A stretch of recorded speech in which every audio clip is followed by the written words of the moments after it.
pledge allegiance to the flag of the United States of America and to the republic for which it stands, one nation, under God, indivisible, liberty and justice for all. Okay. All right. First on the agenda is approval of the minutes. So we have an approval of the minutes of the April 10th, 2023 regular meeting and the April 17th, 2023 joint meeting with the Planning Commission. Both of those, sir. I have a motion to approve both those. Do I have a second? Second. I do have a second. Any comments or on the minutes, changes or additions? Or distractions? Hearing none. All those in favor signify by saying aye. Aye. All opposed? Hearing none. Move to the next section. Next section is citizen comments. This is a section where members of the public are invited to comment on any item not on the agenda. 5 minutes per person, time limit, please. Comments relating to specific items on the agenda should be deferred until that point in the meeting. Do I have any citizen comments? Ooh, we have one. Dorothy, would you want to walk up to the microphone?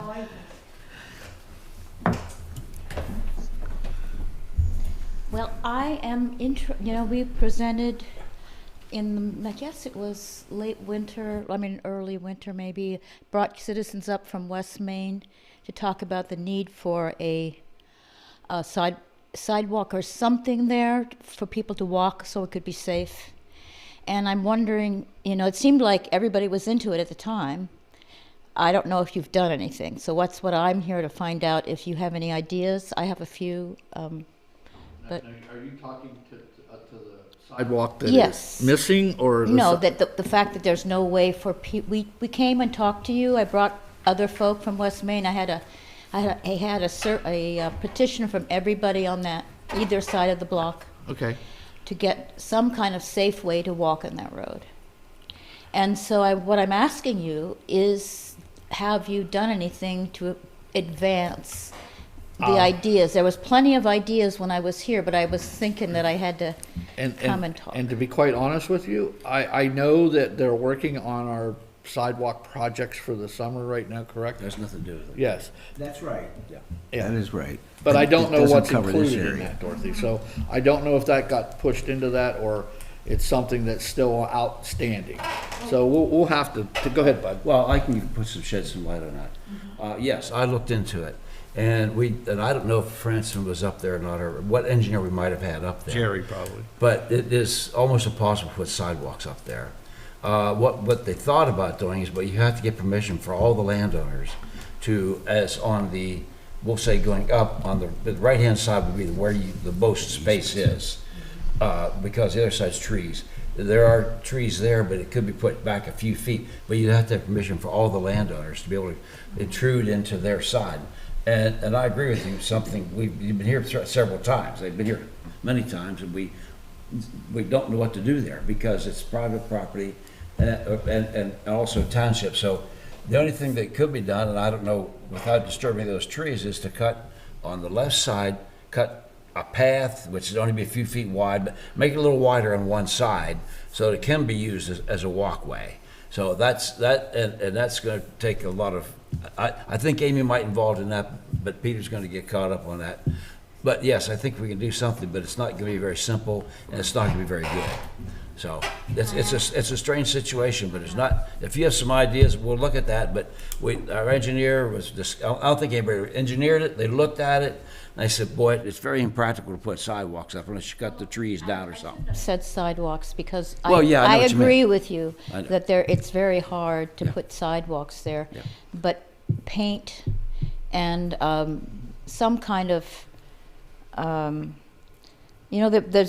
there's space on the right-hand side going up until the right-hand you side hit going up is logical, until you yes. hit the bridge, whatever that is. It's not a bridge; it's a culvert, I guess, coming over from probably Blue Springs. And once you get there, I tend to walk on the left-hand side because there is a demarcated asphalt area that is it's not wide enough, but it would be easy to create a little pushback, and I would volunteer my own house, which is on that side, but I don't know. And the people who have kids are often on that Yeah, side I don't know too. what they thought about the left-hand side. The right-hand side seems to be what would make sense, because it's wider, but there's trees that are there. That have been cutting into the bank.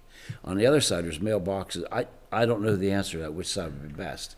But I know the discussion was on the right-hand side. Let me look at it. Yeah, go up there to Main Street. It's a very narrow street. You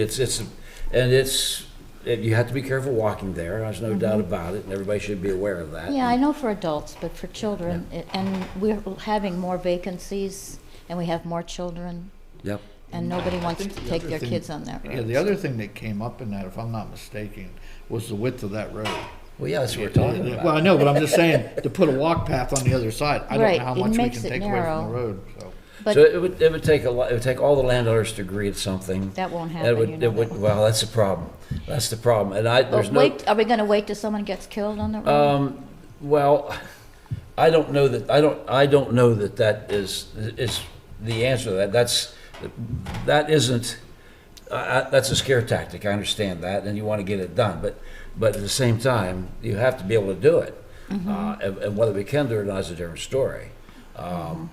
Hopefully that everybody watches out for their kids like they should, walking down through there, and should be watch traffic like they should. And if they would do it at night, wear vests or whatever. I drive there a lot, and I see a lot of people walking. It's very hairy. They walk. There's no place to walk. That's right. So until we come up with a real answer, I don't know what to tell you. It hasn't been forgotten, believe me. It has not Okay. been forgotten. So I'm just pushing you, and hopefully we can get something done. I didn't want to just sit on my butt and not come over here and say, Well, that's I'm- funny, because just the other day I came down there and said the same thing, and I know, but last time we were here, Amy, there was some discussion. There's really not a whole lot to put into action right at this point. So, but I know something would be nice if something could be done. Let's put it that way. Yeah. Bruce, I Bruce, think there are some other things Bruce that had a we question. might be able to try or look into. For example, putting a center line down there, a center line down that road, makes it seem a little smaller, Yeah. right? Right, so There for a driver. There may be traffic And calming, if yeah. you look on, what's the road that goes out to Lowe's, take the back way? Wattle Road. Valley Waddle? Vista. Look at Valley Vista, there's a Top place, Trees there's a Drive. place along there where along the side of the road, they got these white lines painted out like this. They come out about this much. Yeah. And again, it makes the road look smaller. And the idea was, as you're coming through that, and that's a section where it curves around, you got driveways coming in. But it makes it seem like, okay, I need to be careful here because it's less. Well, you do. So I think we should Yeah. look into some of those kinds of alternatives to calm the traffic down. There's all sorts of traffic calming devices. lots of ways to calm traffic, but having one big road, which somebody's gonna drive right down the middle and go as fast as they want to, that's what happens. Well, we put a speed thing up there years ago, and speeding wasn't an issue for every car. I think the average speed was 17 mile an hour coming down through Whoa, there. that's, I don't know if that's true or not, but No, it's but not they with one of those little signs they put up, was Cefudo did this, and I think the average speed was 17. Well, maybe the slowest was 17, and the highest was not. But it wasn't that. It wasn't a real speedway down through there. Not when I was driving, it was, but. Can I? Go ahead, Peter. Yeah, I've looked at some of the sidewalks, actually this way, not as far as you're talking about. And there's a lot of work that needs to be done to make sites safe walking.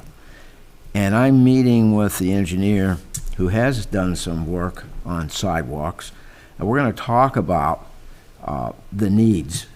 We're actually going to tear out, out there, but where the sidewalk exists, we're going to tear out some of the really dangerous stuff and temporarily put down crushed stone because it's just not safe to walk. And I hope I can have a report for you about sidewalks, and I'll include that. Yeah, have our engineer look at that and see what. Yeah, well, we're going to look at it together. I think and traffic calming would be the most Yeah, appropriate. speed bumps are probably not an option. the trouble is if you design it so that people walk on the street, you assume the liability. Yes, you do. And so you want to be careful about that. Let me look at it, and I'll get back to you. You mean if you do nothing, you have less liability? Well, you could very well. Yes. That could very well be true. That is true. That could very well be true. Oh, that's just really awful. Yep. I Okay. haven't really paid attention. Was there signage saying, high pedestrian area? No, there's no high Nothing pedestrian like area. that? There's Just speed something signs, that would, but There's yellow signs that said pedestrian. I don't know if they're still there. They're No. gone. they're just there's 25-mile-an-hour signs, but No, it used to be those triangle signs out there, but no, they're there's gone. nothing. I think maybe you should look at just in terms of safety, what you could put up there to slow people down. Yeah. Maybe We had a curving, a wiggly line or something might slow. Okay, well, thank you. Well, very we much. haven't forgotten it. We just don't know what the heck to do yet. You keep us in the loop on it, and we'll keep working on it. Well, and you're more in the loop than I am. Okay. All right, any other citizens' comments? Okay, just one that was in, I don't know if this one from Mr. Pazalski. He has brought up again about wanting to know about the four-way stop at You said Kaywood. letters to him. Yeah, and I don't know if Deb printed out the citizen comments from the last time. And in case you're interested, it was from Montclair and Catherine Streets to put a four-way stop in that we discussed a while back, and then PennDOT did not have enough, they did a traffic study and there was not enough traffic, so they turned it down. But with all the new houses and everything in there and the increased volume of traffic, Mr. Zalski wants to know if we want to ask PennDOT to do another study. So I'm going to throw that out to you guys, your comments on it. Do you think it's worth? PennDOT do the study or we do the study? I thought PennDOT did the We study. do the study. We pay for the study. No, we paid for it, but I don't think we did it. Is that, I'd have to look at that, but is that the one? I always found out about that intersection is that Catherine has the right-of-way that's through, not the one I and was the talking stop signs are actually on Montclair. Logic would put those, Backwards. twist it, Yeah. because actually you don't have good visibility when you're coming out of, at least when you're going east on Montclair or west on Montclair and crossing, or west on Catherine and crossing Montclair. Not good visibility as you approach the intersection. If somebody is in the area and doesn't see that they have a stop sign on Montclair, I don't understand why it was ever that way. Well, it sounds to me like we should go ahead and do another study. Is that I put that something? suggestion in because Yeah. What did the states, I didn't see. Well, it was a while ago when it was done. I think our February traffic- last year, wasn't it? Our traffic engineer Rob did the Watson, study. McCormick Taylor Right, said we that we paid had for that, counts. yes. Yeah, that we, we had But I don't know, I guess you can't. let's talk to Rob and see what Rob Watson, if I need to call him, I'll give him a buzz. So, Okay. all right. Anything else? Any other citizen comments? Do you have any on the computer, Deb? Okay. Okay, hearing no others, we're going to move on to new agenda items. The state recently passed Act 65, which requires the posting of agendas 24 hours before a meeting on Township website, and which only allows items to be added to an agenda after a vote by the Board of Supervisors. If the board has any items they wish to add to the agenda, this would be time to discuss it. Anybody have anything they want to add to the agenda? Not for this month, but for next month, I want to have someone here from the Ironman competition. We've been included in communication that says they've talked to all the municipalities. We've heard nothing. Does it go through ours? Yes? Well, It goes through in ours? fact, they're Yes. thanking us for all the input we've had. We have no input to Ironman. We'll get that, we'll get that, through the manager. yeah, we'll get that reached out. Yeah. We're on the, we have something to do. All right, any other new agenda items? Okay, hearing none, we're gonna move on to township business. And the first item up is a resolution 2309 adopting the CATA local match share. The municipal managers from the Center Region, Spring and Benner Township and Bellefonte Borough have been meeting since late fall to discuss CATA's local match share. Over the last several years, the municipalities have been asked to pay a flat 5% increase. as the old CATA formula was based on fixed route service and didn't take CATA Go into account. At the meeting, concerns were raised that several municipalities, Spring, Benner, and Harris, only have CATA Go service, and that the service does not provide transit access to everyone in the municipality. A tentative agreement was reached to keep the smaller 4 municipalities, Spring, Benner, and Harris, and Bellefonte Borough, at their 22-23 contribution levels, and have the large 4 municipalities, State College Borough, College Ferguson, and Patton, pay their 5% increase, plus the difference between that of the other 4 municipalities would be paying. This was to be a 1-year stopgap measure, with the municipalities continuing to meet and discuss a different funding formula that was more equitable for everyone. At the April meeting, it was expressed that Ferguson Township may have difficulty gaining support for this, as they lost transit service in the western side of their municipality, and they wanted to be treated equitably.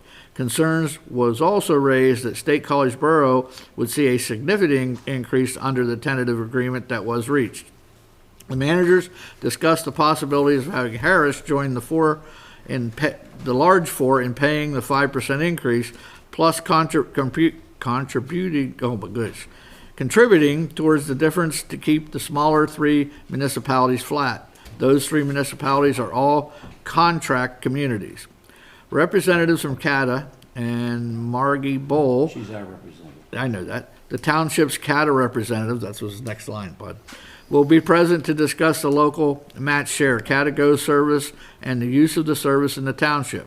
Time is now of the essence, as CATA has to have the resolution and local match commitment in place by June 30th, or they risk losing state funding. The board has options in this discussion.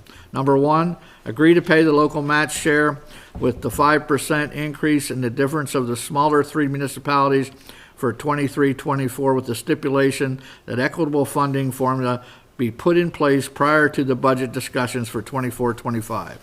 Agree to only pay, this is number 2, agree to only pay the local match share with the 5% increase for 23-24, with the stipulation that an equitable funding formula be put in place prior to the budget discussion for 24-25. And provide notice that this is number 3, provide notice that the township will drop out of CATA membership and move to contract status.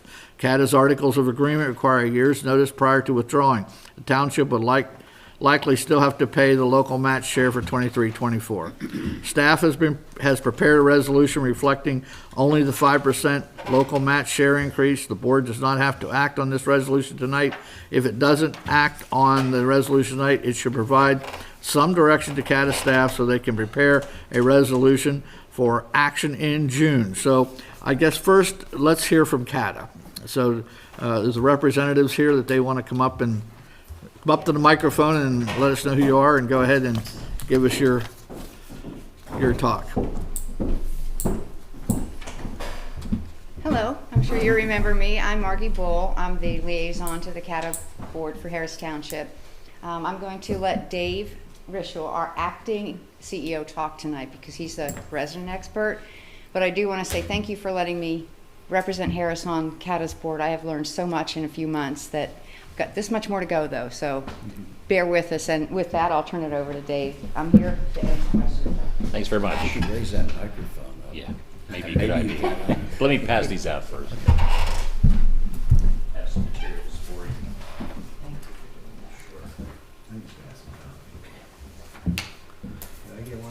you. He needs it. If you want to stand here, I'll pass them down. That's great. Thank you, extras. Which you can keep.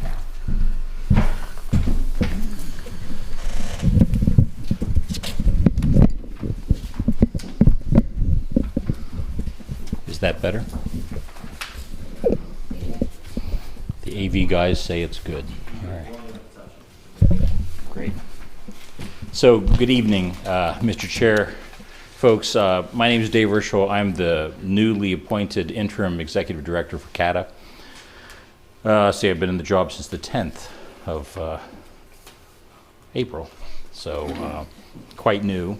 But I wanted to come and talk with you tonight, or we wanted to come and talk with you tonight about CATA service and address any questions you may have about this I know our staff have been to see you in the past year, but we wanted to start with a little bit of an overview just about CATA service in the area.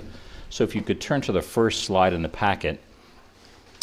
We wanted to do a comparison because I know there have been some questions about how much CATA service is being provided in the township. So what we did is we looked back at our data and we took a look at back in 2018 and 19, kind of when service was quote unquote normal before COVID. We were doing about 37 rides a day. That's with the B&P routes. So that's when we had just the fixed route services. Fixed route is what we call the regular bus service. In 2021, that dropped, and in 21-22, that's when we started to introduce the CATA service. We actually transitioned the B route to CATA Go service, and by 22-23, actually this is August 22 to April 23, so not even a full year, you can see that our daily rides have actually gone up higher than they were whenever CATA fixed route service was serving the township, and now we've transitioned that all to CATA Go service. And what that means for the authority and for the community, we're providing the same amount of service at a significant cost savings. In 2019, the services that were being provided cost about $55,000 a month to operate the buses, because as you know, with fixed route service, you're operating the buses whether somebody's riding or not. They're just looping. And so we were hearing about $55,000 a month, yeah. So with CATA Go service providing the same amount of service, and for those who maybe not be familiar with it, CATA Go service is what we call demand response service. So it doesn't loop, it doesn't go out until somebody needs a ride. So a passenger either uses a handheld app or they call a number, they request a ride, the vehicle goes to their house or to their location, picks them up, and either takes them to a location in our service area or takes them to a transfer point at Hills Plaza where they can get access to the broader system, the broader service. So that's costs about $34,000 a month. So we're saving a significant amount of money and actually serving more people. And from the feedback we've gotten from our passengers, the people who are using CATA Go actually like it quite a lot because it's no more standing on the corner waiting for the bus. You get the ride right when you want it. And you also get access to the network. The fee for CATA Go service is the same as the fee for a regular fixed route. And if you have to transfer to the fixed route system, there's no charge for that. What is their cost? $225 is the ride cost. So that just kind of gives you an overview of the services that are being provided. So we're actually providing a little bit more service to the township today than we were whenever we were just running fixed routes. If you're curious, who are these people, where are they riding? The second slide, we call this a heat map. The closer the color comes to a bright pink, the higher the density of rides. So the blue dots are where a few people are getting on. Yellow is a few more, red's a few more, pink is the higher density. And this is just to give you a sense of where are these folks coming from? Where are these trips starting from throughout the service area? And also keep in mind that when people start these services, they're not just traveling within the township. A lot of people are traveling out of the township into the greater center region. So this isn't just services within the township. Yes, sir. You said it goes to Hills Plaza? Yes, that's our transfer point. That's the end of the service. That's what we call our connector. That's where you can connect to a frequent service that'll take you into downtown State College, where you can connect to the rest of the network. Yep. Yeah, Yep. exactly. The next slide shows you the destinations. So this is where people are traveling to. Same idea, the brighter or closer to pink, the more people are traveling to these destinations. And again, keep in mind, these are people coming into these places. They may be from the township, they may be from outside the township coming in, because this service is not just within the township, it links you to the broader center region. Are the numbers in the circles the number of people that have got off at that point? The Number of trips. number of trips, what period's the period? This is from, I'm sorry, I didn't put that on there. That's okay. From July 1st, 22 to April 3rd. Okay. So July 1st, April 3rd. Number of trips. Trips, yes, sir. Okay. And this, again, is just to give you a sense of where are people starting their trips and where are they ending their trips in the area. And I think we also had some conversation or some questions about, so where are we providing this service? How much of the service, or how much of the township is being served? The next slide shows you our service area. We've transposed this on a satellite photo of the township. The dark blue area is our service area. So you can see it covers this area a little bit further east, a little bit further north and south. And you may wonder, that's a weird shape, where did that come from? This was the area that we had to serve for Catago, our ADA paratransit service, whenever we had fixed route service in the area. If you're familiar with it, the Americans with Disabilities Act, the federal law, said that if you have bus service, you have to have paratransit service for folks who can't use the bus. And the federal rules define where you have to provide that service. So this was the Catago service area that was defined whenever we had fixed route service. We just kept it the same because that essentially is 3/4 of a mile from where those fixed routes were. And it's important to note that even though we transitioned from fixed route service to Catago service, we did not stop Cata-Ride service. So we've always been providing Cata-Ride to the area. Now, under federal law, we don't have to, but we felt that it was a better community service to maintain paratransit service. So there's been no interruption or no cutback to Cata-Ride at all. Does everybody understand what Cata-Ride is? That's the paratransit, Paratransit. just to make sure. Yes, it is a little confusing. Small white buses. Yes, sir. Exactly right. The Catago gray ones. Right. Okay. Now I But, got you. all right. Thank you. Thank you for asking. They do, and increasingly what we're trying to do is use the same equipment to serve both populations, because actually, the long-term, we think Catago could serve just about everybody because all the buses are accessible, they all have lifts, all the drivers are trained. So we're trying to design it to be as interchangeable as possible, gives flexibility and reduces cost. Catago service is much less expensive per trip than Cata-Ride. And if you look at the next slide, just to give you an idea of the Cata-Ride ridership, this is never a really high demand service, but for the people who use it, it's vital. So we have 36 passengers, 36 people in the township registered as Cata-Ride patrons, 9 under the ADA and 27 registered under the lottery program, because Cata-Ride is, all right? Lottery age. Yes, sir. Yes, that's the state money. It's money we get from PennDOT. The ADA passengers, there's no actual funding for that. We just have to figure out how to pay for that ourselves. But we've taken between April 22 to 23, 2,200 trips.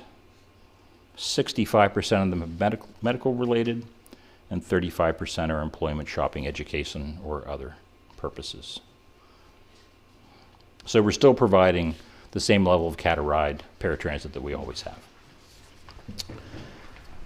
So going a little bit broader to get a sense of Cata in general, the next slide, we just wanted to talk with you a little bit about what our budget is and talk about what this money is and where it comes from.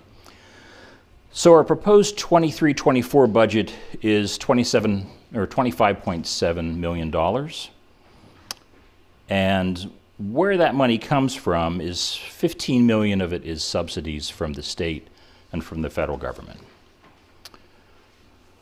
The local match, which is what we're here to ask you folks to approve this evening, that is $774,000, which is about, I think, 3% of the overall budget. So to put it in simple terms, the 3% that we get from the local municipalities unlocks everything in the blue. If we don't get local match, we don't get any of the money in the blue. Also, and that would make it difficult for us to operate, to be frank. So the other monies here on the chart, the green section is money that we get from contract revenues. That's Penn State subsidy.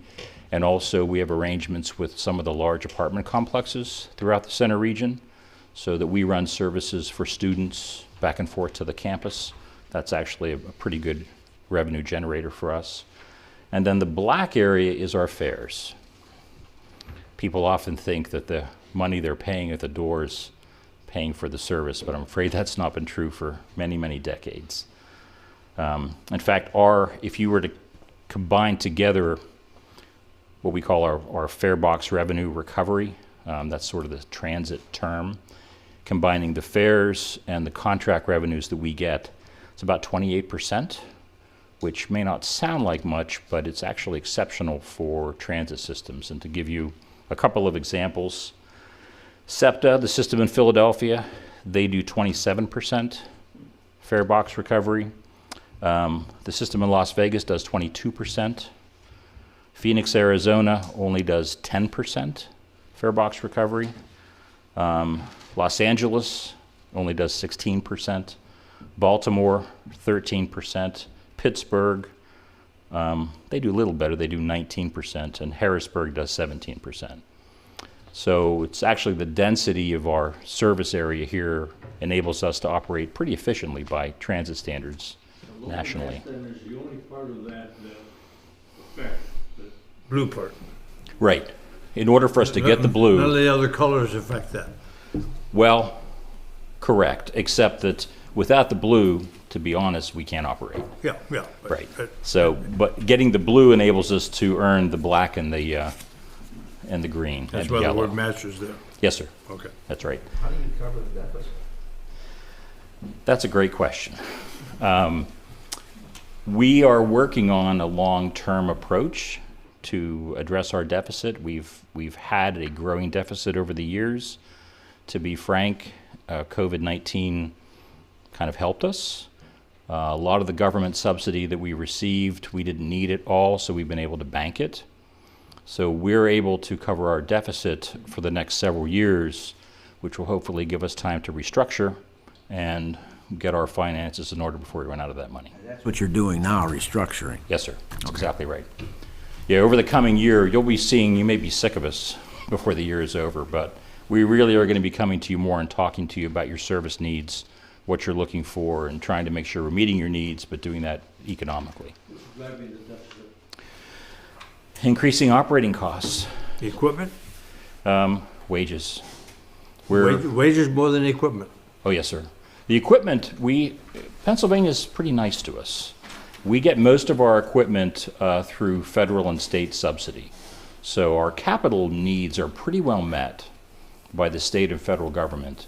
What's really been hurting us has been our wages and salaries, operating costs. Yeah. We're having a great deal of trouble hiring drivers. We're down about 10% right now. And we have a competitive wage. We've got a great benefits package, but there are a lot of folks out there hiring drivers for different reasons, and it's a challenge to attract people. Our drivers and mechanics, we're down in both areas. So we're doing some pretty kooky, creative ideas to try to bring people in. The purchase of the articulated buses isn't driving that deficit. No, sir. In fact, the articulated buses are a blessing to us because with an articulated bus, we use those on our campus routes, which are, very heavy, concentrated routes. We can cover that route with one driver and one bus instead of two. So they actually save us money. In fact, our concern is that they're not always the best in bad weather, so we're hoping we can keep them running all year. But they save us a lot of operating money. Yes, sir. With your shortage of employees, drivers and mechanics, you end up paying a lot of overtime then to cover that? We do, sir. So Yeah, that would drive it as well then. exactly. Yes, we're looking at, we're happy to be creative to be sure we cover all of our service. Of course, now we're in the summer slowdown, so we can all take a breath. We're hoping all the drivers who've gone on furlough will come back in August, and we're continuing to recruit, but we're down about 10% at the moment. And I guess the last slide is just kind of breaking down the local match. if you're curious about it,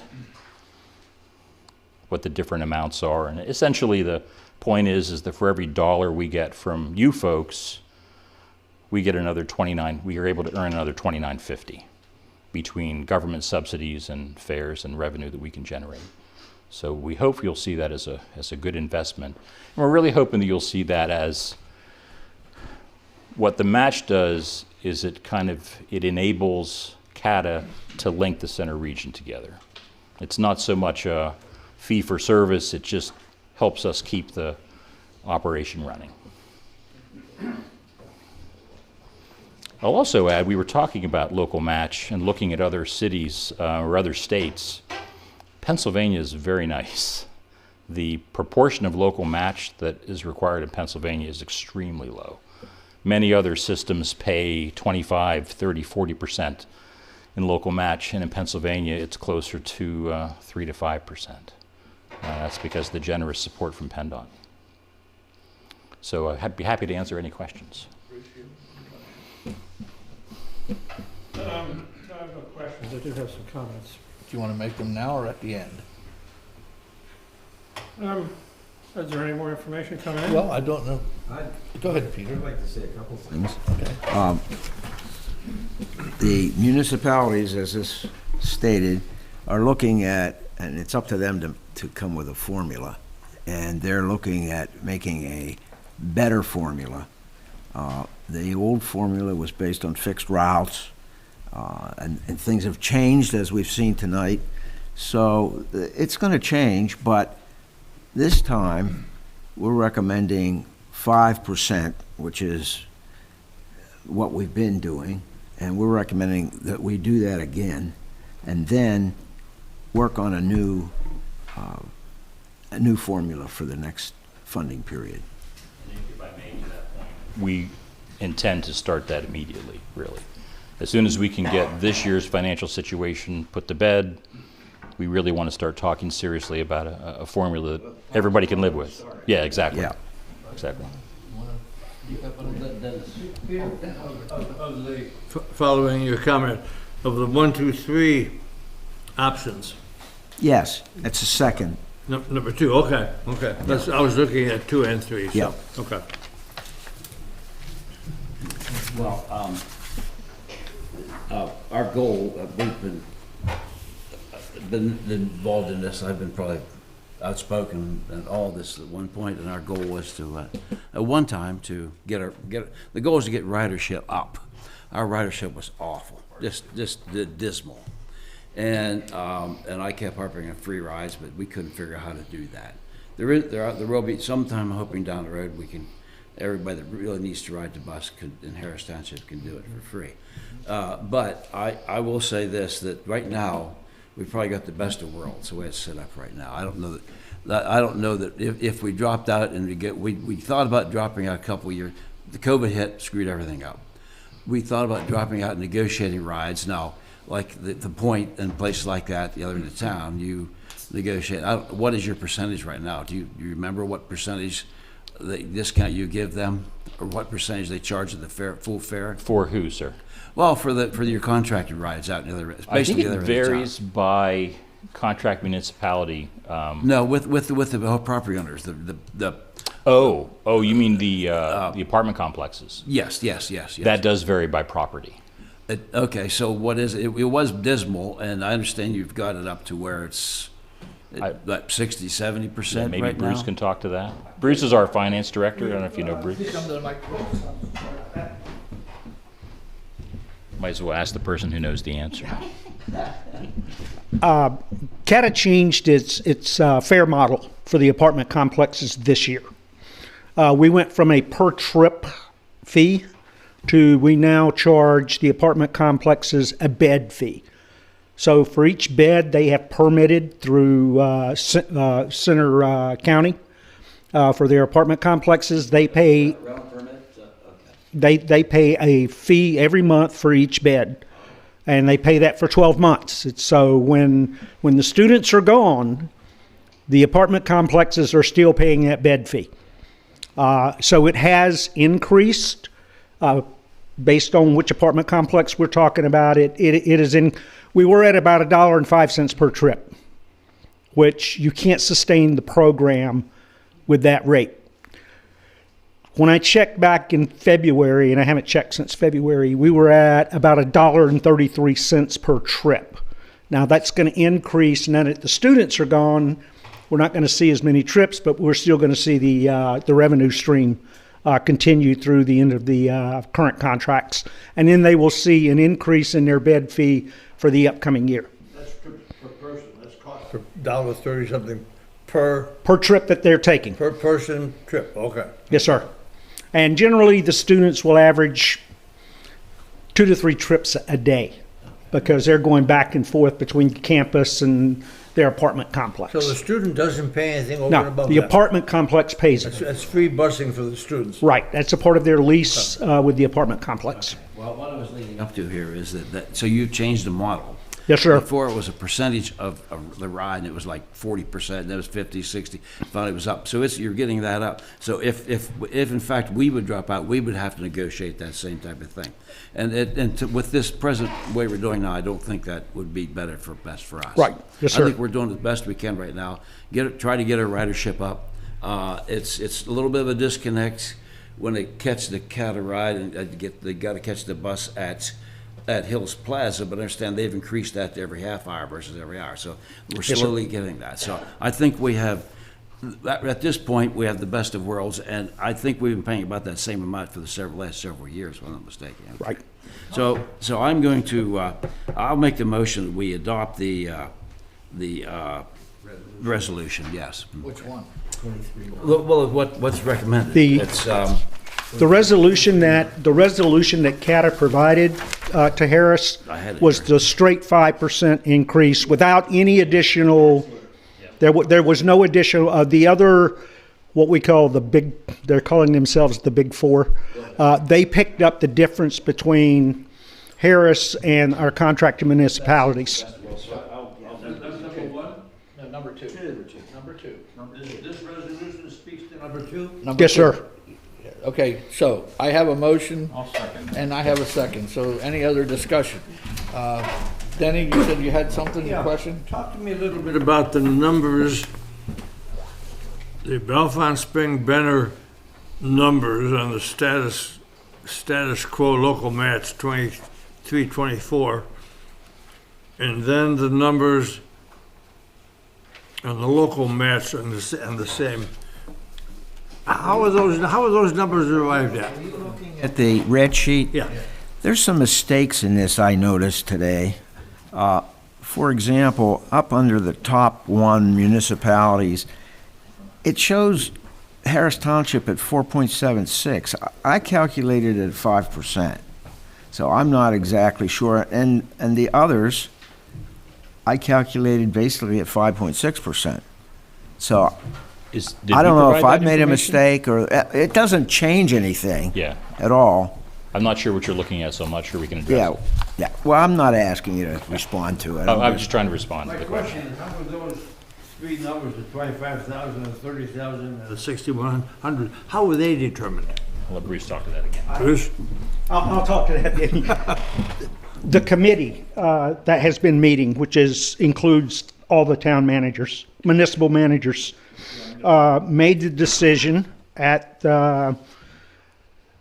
our April meeting that the contracted municipalities would stay status quo to what they paid for this year. So they would not see an increase. Harris's manager at the time was willing to take a 5% increase and no more. And then the State College, Ferguson, Patton, and College, they took a 5% increase, and then the difference was evenly split amongst those four to make up the total local match that the state dictates we have to do for 23-24. And the state actually tells us, here is what your local match has to be in order to get your operating assistance from the state. So it's not a number CATA comes up with, it's a number CATA is given by PennDOT.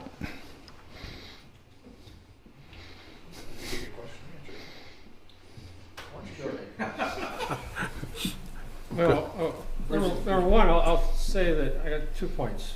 I think of those 3 alternatives, the 4th alternative is what the tentative agreement was at the top of the page, that to keep the 4 smaller municipalities, Spring, Benner, Harris, and Bellefonte, at their 2022-2023 contribution level. Okay. Ferguson wouldn't talk that. And I'll mention that the service that we're receiving now is the same service as Spring and Benner are receiving. And so why are we getting treated differently from Spring and Benner? Because we're getting exactly the same service they are getting. Is that true? Well, that's, You saw the numbers on well, it's Catago. Catago. Are they getting the same kind of ridership? How many rides does Bellefonte get on Catago compared to us? Yeah, good. We'll bring up the on-demand manager who tracks all those numbers. Yeah, you know Derek well. So, Bellefonte's been running, that was our first zone, as you all know, we've talked about that before. So Bellefonte right now is about Bellefonte, Spring, Benner, and Summit College. They're running about 5,000 trips a month. Now, they were the first zone going into COVID. We transitioned vehicles back then. And so, point blank, the area is set up the best for it. And that was our first foray into this, because their area was set up perfectly for it. And our route at the time was not set up well at all. So you can't tell us what the difference is between those 3 communities, small communities that are contracted, and Harris in terms of ridership? Oh, That's what we're that interested in. zone is doing about 5,000 a month. I'm not I mean, interested in the zone. I'm interested in the difference between those municipalities and Harris Township. Because that's what his question is about. Yeah, I mean, that isn't. How many are we running a month? How many rides do we have a month? You guys are just shy of 1,200 now. So you're at about, the last 2 months, you're at about 42 trips a day. And what does Bellefonte get? What do the others get individually? I mean, I don't have that broken down per zone, per like township. We have it broken down per zone, because that's how the zones are set up. You broke it down for us, though. You just gave us what ours is.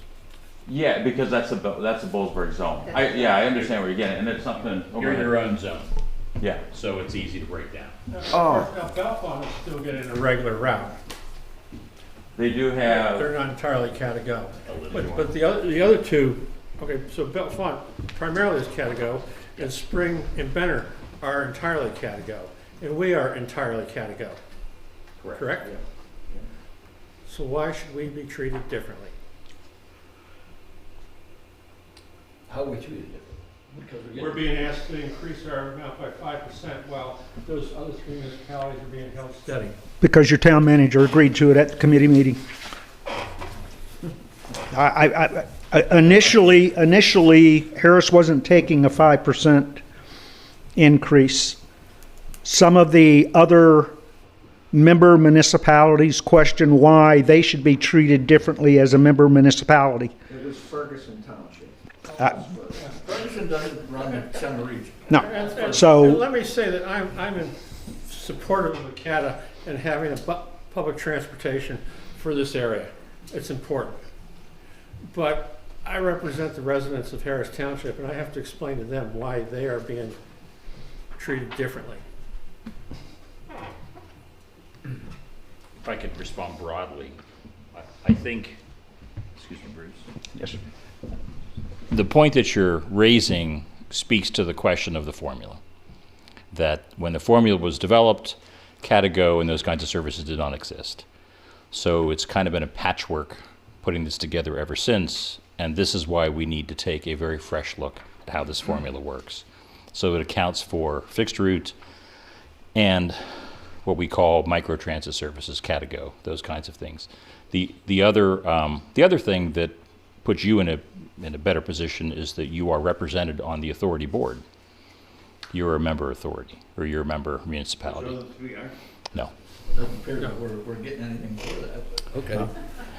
And Point, I think, is this is just a stopgap Just for until this we year. can negotiate something that might end up with Harris Township as a contract township.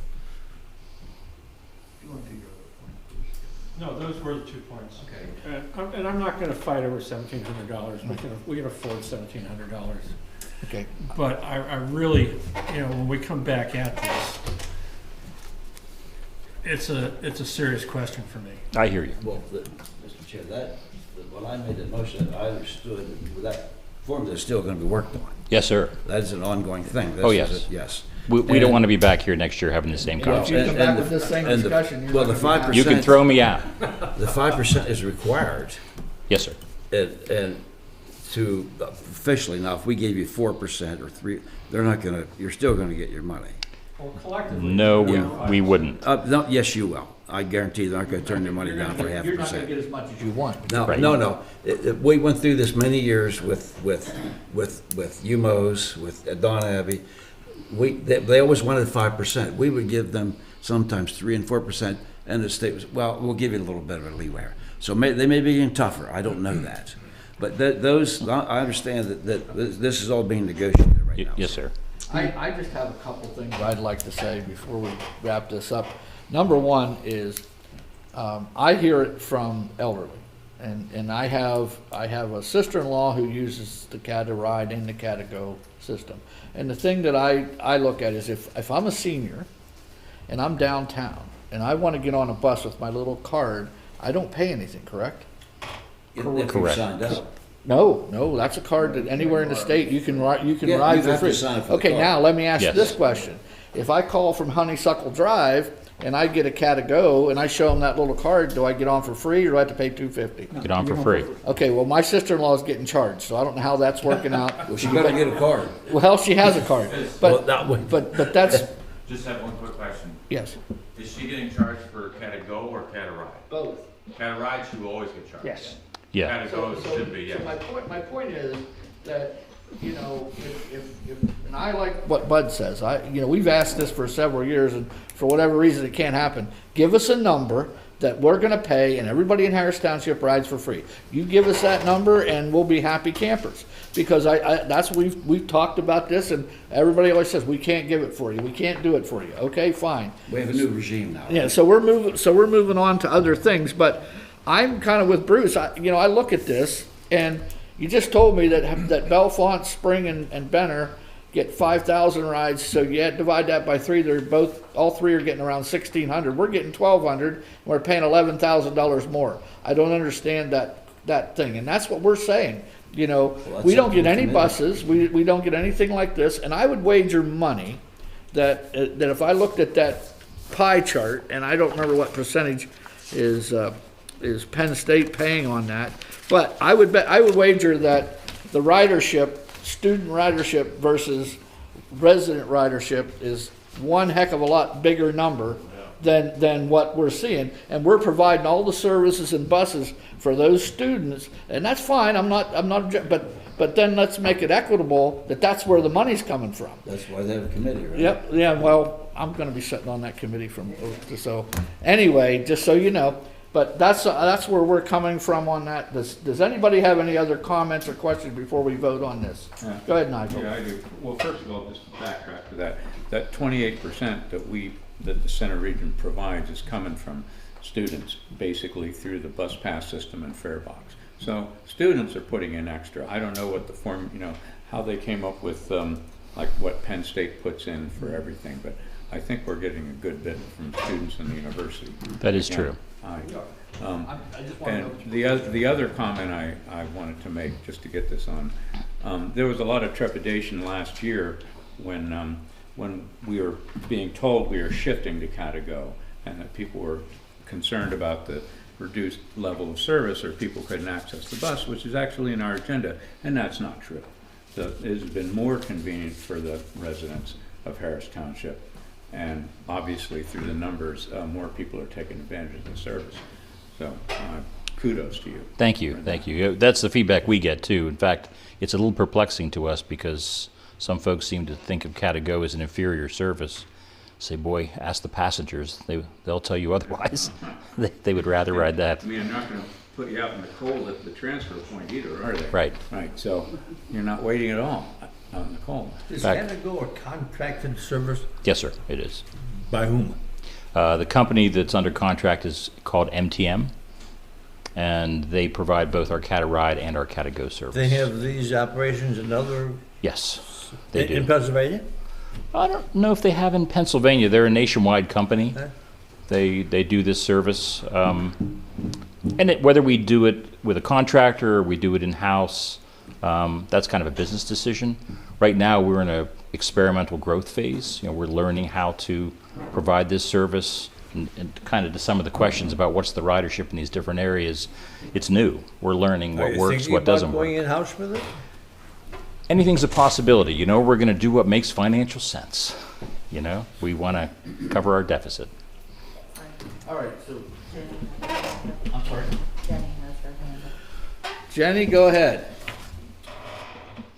Frank, I think you summarized it pretty well before. I don't understand why Harris Township residents are going to pay so much more than equivalent other townships and a 5% increase and not get, what are we getting for it compared to the other townships? I'm really confused as a taxpayer. Do you want to address what Jenny's saying there?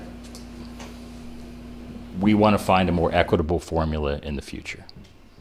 Well, Okay. Okay, I think before, is there any other comments from the citizens in the audience? Anybody else want to say anything on this? Okay, I think that before we vote, one last little comment that come back with a really good formula next year we're going to be looking for. So with that in mind, all those in favor of resolution number 2309 signify by saying aye. Aye. Any opposed? Motion carries. Thank you. Keep on 'em. She does. See you next year, Chris.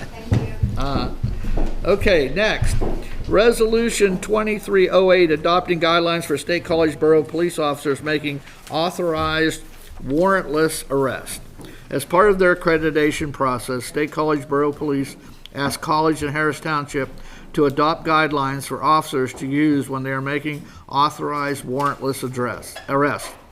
These guidelines apply to warrantless arrest for disorderly conduct, public drunkenness, obstruction of highways and other public passages, and the purchase, consumption, and possession or transportation of liquor or malt or brewed beverages. State College Borough and College Township have both adopted the same guidelines.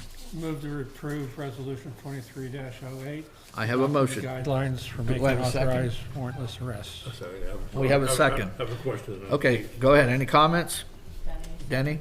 Peter, did the borough have a lot of detailed discussion about this? They're probably doing it tonight. Oh, okay. I wasn't involved in it. But yes, we have to do it. I mean, Okay. there's no question that we should be doing it. So it says they've adopted the same guidelines, so. Well, they must have. It's a pro forma for us? Well, it's it's a state law, really. Okay. They're- Oh, it is? They're complying with the state, yes. Oh, okay. State regulations. Okay, thank you. Denny. Any other questions or comments? What are the guidelines? Yeah. They were in the thing, I'm pretty sure. No, I don't think we got Or the they weren't in guidelines. there? We didn't get I the couldn't find guidelines. No, we didn't get the guidelines. Okay, what, Mike? Oh, right here they are, right there, bud. You gotta look them up for the Pennsylvania. You have to look them up, yeah. too. Yeah. So we're voting on something we don't know what we're voting. No, Because we think it's a in good the idea. code. The state It's passed got- it. Well, I have a question. There's this Cobb. What's this group, citizen group that I was reading something and they say that they manage the State College Police Department. Is it a citizens group? Oh, you're talking about the 320 group? No. Oh, you're This is talking about the oversight committee. Oversight Committee, yes. The council set up the oversight committee. They're not running the police department. Well, their comp was that they oversee the police department is what the comp was. They in the don't paper. really oversee the police department. Okay, They're- this didn't come from them then. No. Okay. No. But now, it came from the state, but I'll vote on it, but I don't know what a warrantless arrest means. I Well- know you look it up, the statute limit. Why doesn't the state cover this? Why do we have to vote on it? Because you get service from State College I Police. agree, but if that's a state state mandated? Well, first of all, the State College Police Department is accredited, yes. and they have to keep current with best practices. Oh, I guarantee. And yes. this is just one of the things that they have to do to stay accredited.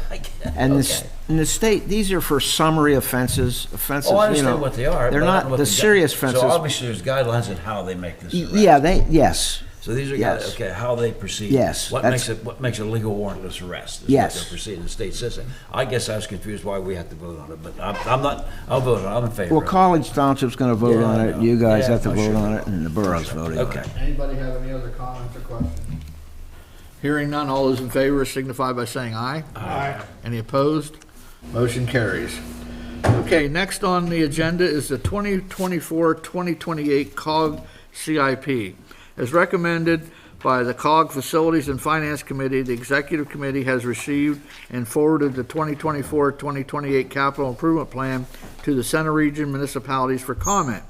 On April 13th, 2023, the Facilities and Finance Committees held a joint meeting during which the 2024-2028 COG Capital Improvement Plan was reviewed and discussed. The information contained in the CIP document is based on recommendations from the facilities, condition assessments, age, condition of equipment, and new or replacement vehicles, equipment needed. The recommendations in the CIP will be included in the 2024 COG program plan. Facilities and Finance Committee members provided feedback, provided feedback, which has been incorporated into the document.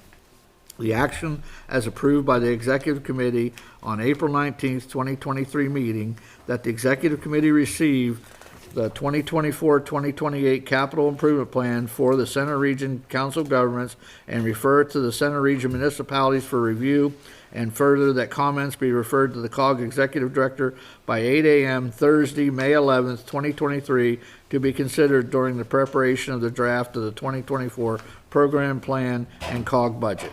A copy of the CIP is included in the packet.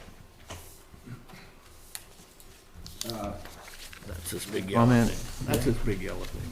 You want to go ahead? You have something you want to? Yeah, I just wanted Okay, go ahead. I wanted to point out that I submitted to you folks the comments that State College made. I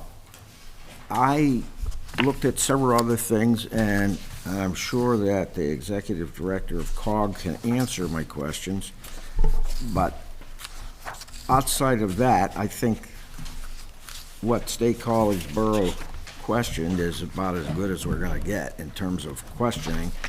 One of my questions, if I may, Frank, has to do with the capital program for police, for fire, I'm sorry. My understanding is that there is a depreciation, annual depreciation, which goes into an asset, a vehicle replacement fund. I set it up when I was acting administrator, and I talked to Steve Bear and Rusty Schreiner, and they said it's still operating. My question to you is, the balance that you show, beginning balance, is that the balance of that fund?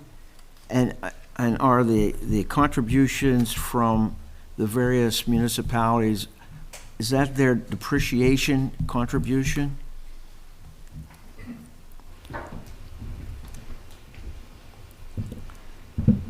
Good evening, Eric Nornberg, COG Executive Director. I believe the answer to your first question is yes. I can't be sure of the answer to the second question. Unfortunately, the interim finance director isn't available, but I would have to rely on her to answer that. One more question. Well, if that's not what those figures represent, then that's an area that needs to be fixed. The other comment that I wanted to make, and it has to do with parks and rec. in looking at the next 5 years, it looks to me that if we could level the municipal contribution to 200,000 a year, you're going to cover all the expenses that you've indicated. And that'd be better than jumping around to 400,000 and 200,000. That $200,000 every year, including the first year, would level it out and would cover your costs. Just a comment. We appreciate the comment, and I appreciate everyone's patience as we work through the process this year with interim directors in several of our agencies. We have noted a few things that in this first draft could have been tweaked a little bit better, so that's a suggestion we can certainly pursue. Okay. That's all I had. Thank you. Okay, anybody want to start? Denny? Couple comments. Looking for, in the Parks Capital, the initial work on a maintenance facility that we've been talking about with respect to getting out of the $65,000 per year rent. Bud, you and I have talked about that in the past. Where is that in here somewhere, Eric? Is there an initial emphasis to getting a maintenance building? Not specifically in the plan yet. One of the things that the COG Facilities Committee has started working on this year is a kind of master facilities plan that would address not only the maintenance facility for Parks and Recreation, but also the other spaces that are rented. Right now we have the rental active adult center, we have the rental offices for Parks and Rec, we have the rented space for fire. So the staff time, unfortunately, has been limited the past couple of months as we've been working on a couple of capital projects. So the work on the longer range master facilities plan has not been progressing as quickly, but that is certainly something that longer term, we do want to look at ownership opportunities for both maintenance facilities for both fire and Parks and Rec, as well as those What office. does that rent up to now? On that? I don't have it off the top of my head. You remember that number from finance? 66,000 or something, am I right? Well, 62 for a while. Yeah. Okay. Second question. I turn to page 5, 6, and 7. And I see 5, 6, and 7. $2 million boardwalk. A $2 million boardwalk. Oh, you're talking about, you're, where do you see the page? On the yellow pages. Oh.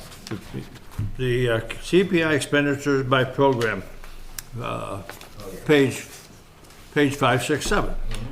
That adds up to $6 million.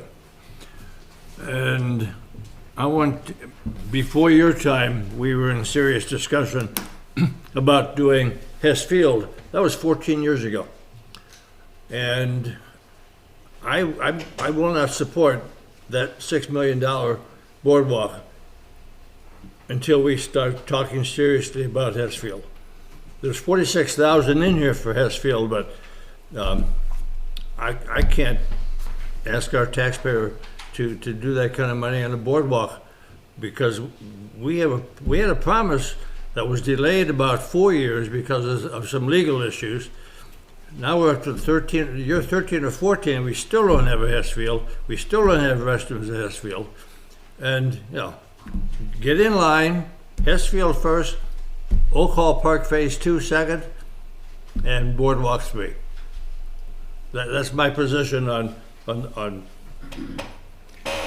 page 5, 6, and 7.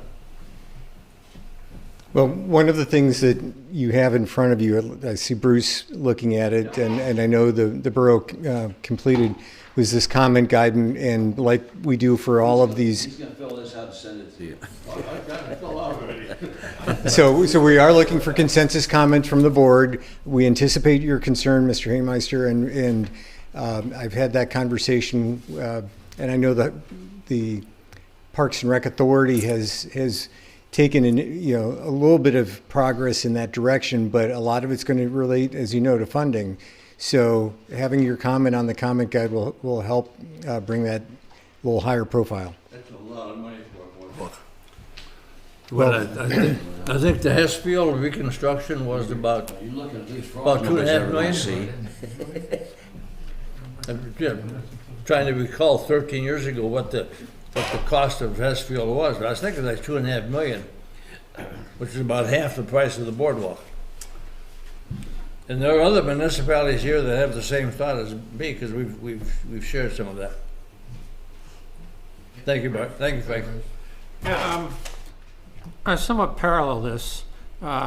We have money in 2024 to study Hess Field, but we don't have any money to implement the study. That's the 46,000? Yeah, but we don't have any money to implement the study.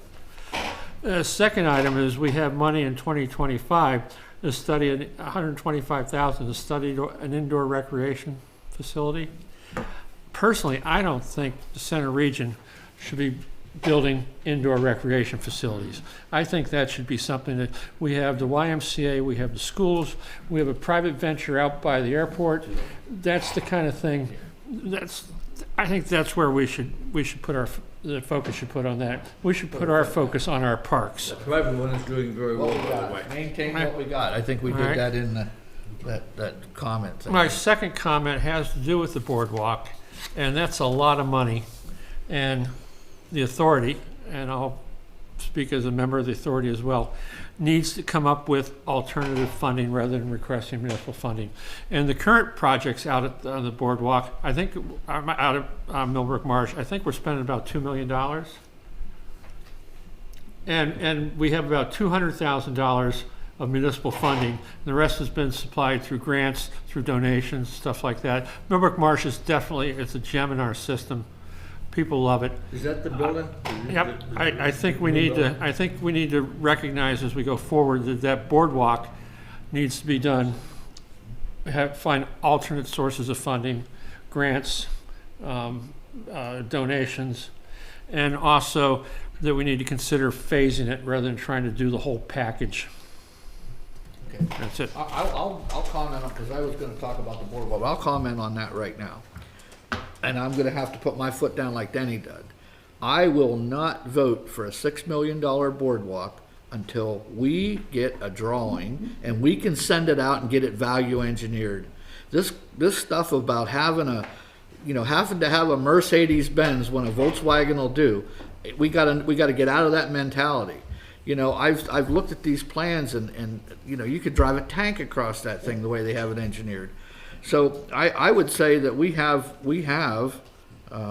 companies that are co-stars companies that we could send a drawing to and say, value engineer this for us and go get some prices and give us the best number. This is all estimates. This 6, 8, 7, it's all estimates. We need to see the actual number, and before we can even turn a shovel or approve a nickel, we better know exactly what we're approving and how much it is.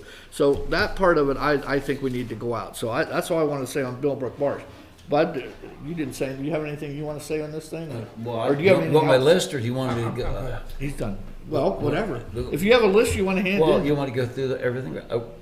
It's up to you. Well, Millbrook Marsh is right. The problem with Millbrook Marsh, you're dealing with frogs you'll never see, fern you'll never, that can grow someplace else.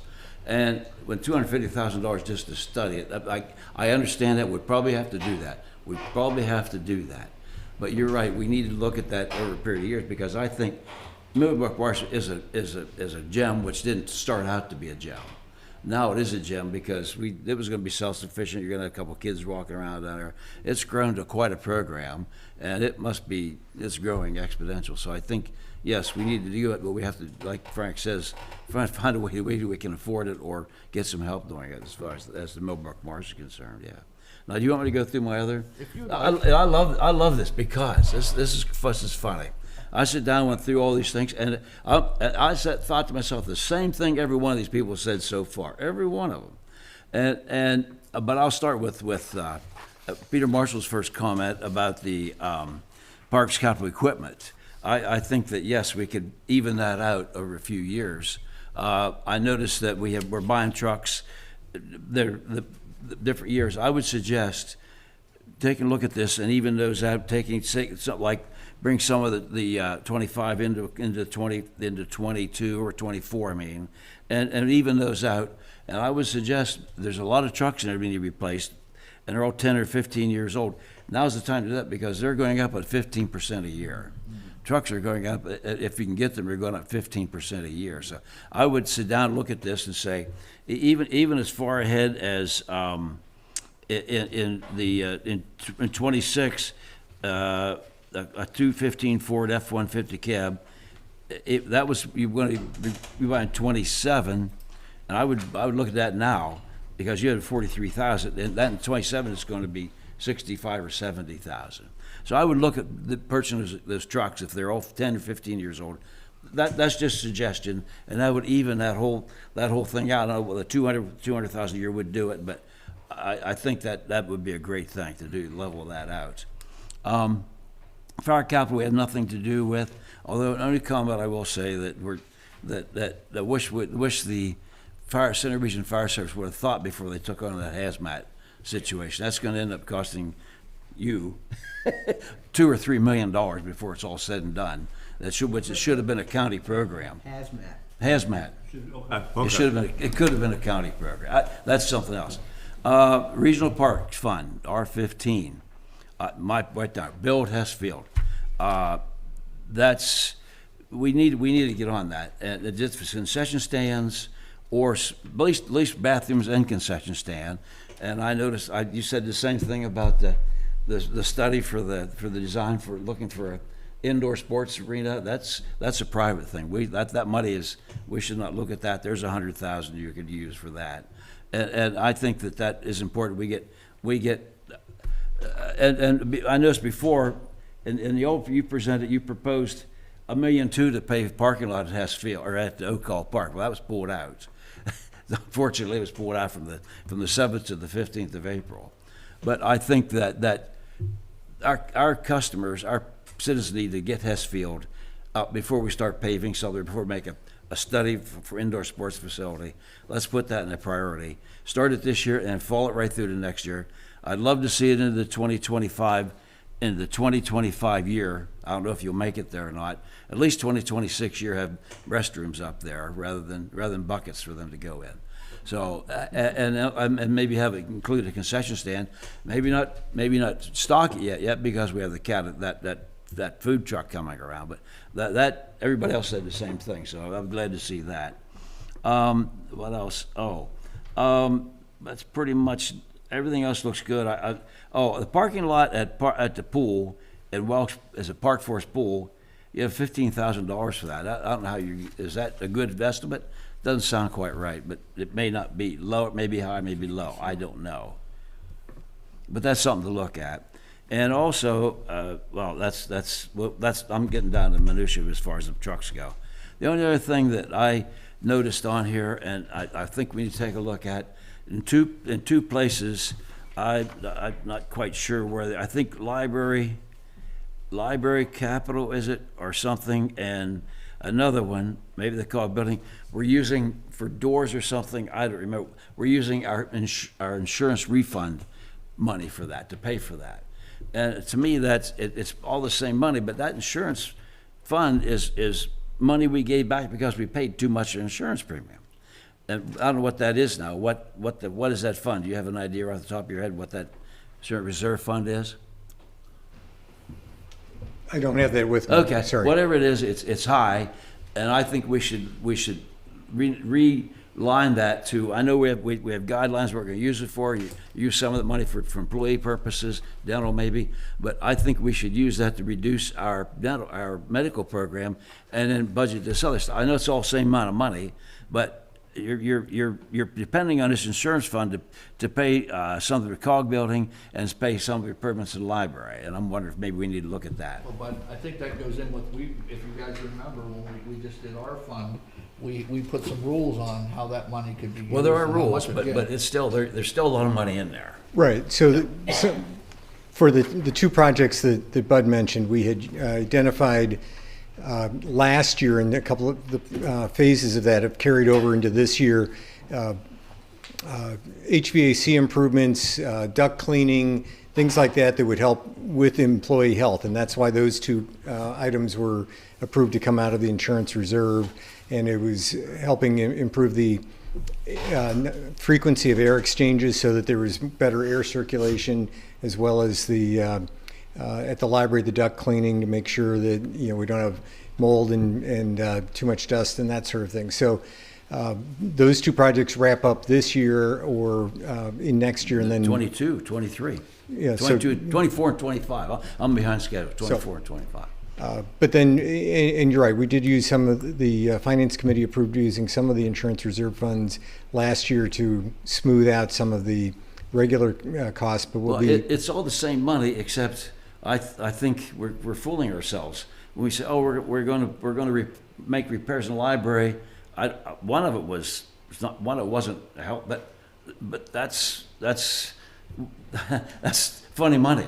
I mean, then you should, if we have an insurance reserve fund, let's reduce our insurance policy and dedicate that money to something. It's the same money, but I think it'd be a cleaner thing if we could do it that way.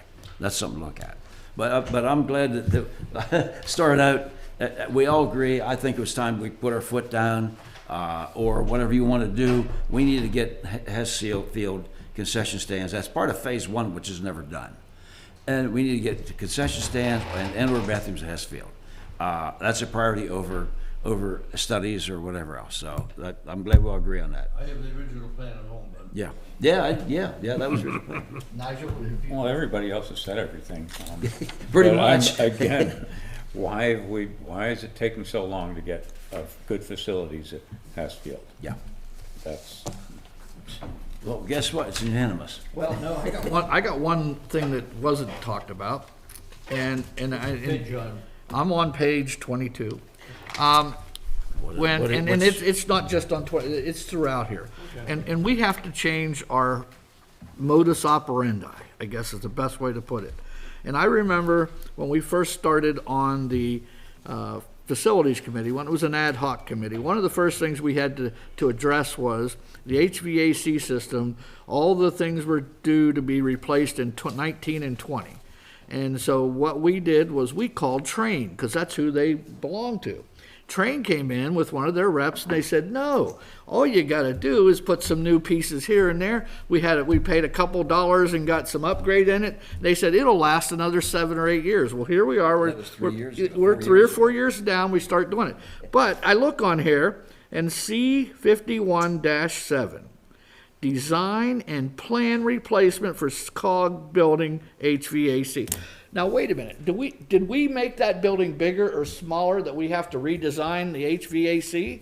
I think the HVAC's worked fine over the years. It's just getting old. So why don't we call Train or Carrier, or any of them? They do it for free. Why pay $25,000 to have somebody else do it when we can just call the vendor, send out an RFP, say, we want it replaced. I don't think it's that simple. Yes, it is. No, it isn't. I wish it would be. I agree with you. Wish it would be. It is. Well, it is not. You have engineering involved. You have a lot of stuff involved. Not that you have to spend that much money, but it's Do not I have to that pull simple. my ACR school certificate out and show you? Is it is nuclear? not that bad. Is it nuclear? No. Oh. It's ACR is air conditioning refrigeration. Anyway, that can be done by calling the vendors and getting the correct stuff and replacement. We would still have to pay the amounts to replace it, but go have them do it. We don't have to hire a $25,000 engineering firm to tell us that, yeah, model 52, when we can call the company and they'll say model 52 will do it. We can do that with the company. That's what they do for a living. They want to sell air conditioning units, HVAC units. They're going to do the numbers for you. You don't have to go out and pay somebody to do them.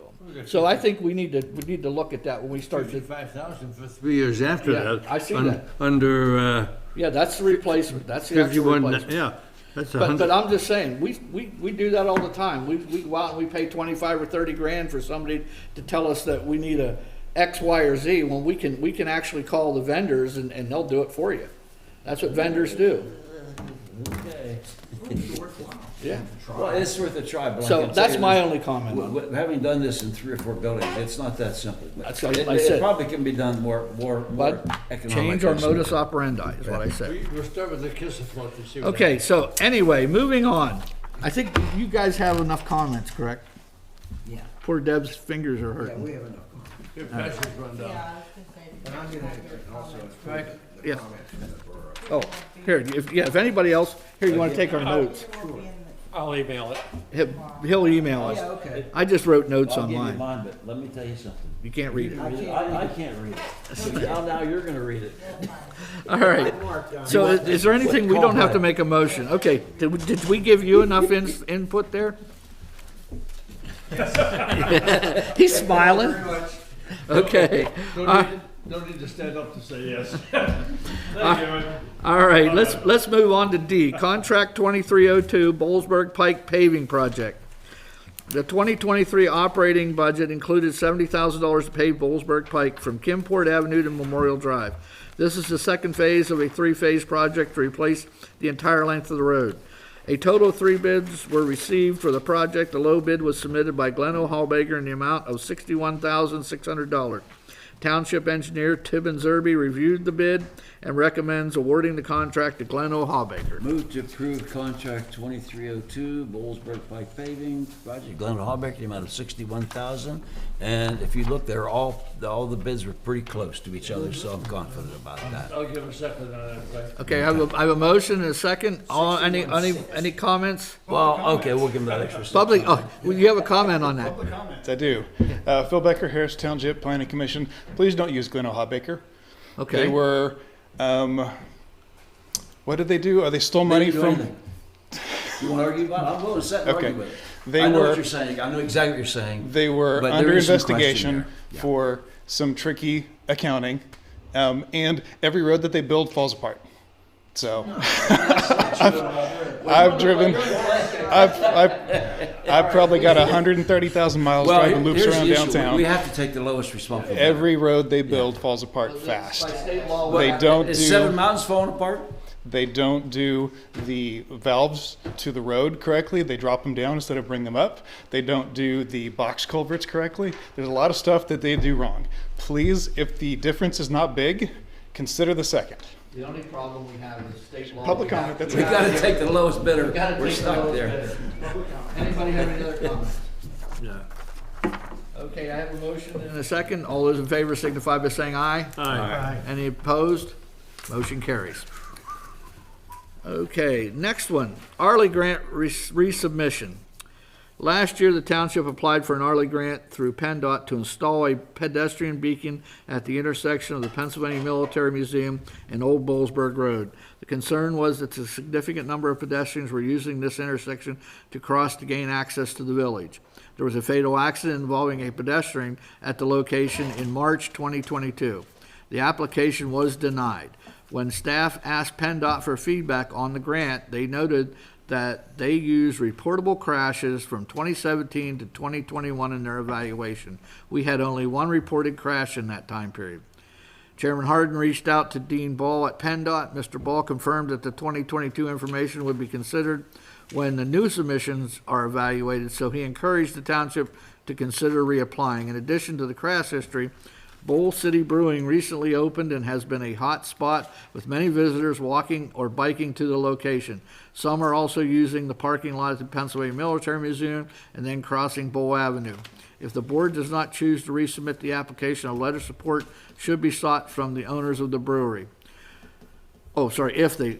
Township Engineer Rob Watts will be present to discuss the process further and to answer any questions the board may have. Mr. Watts prepared the grant application for the township last year.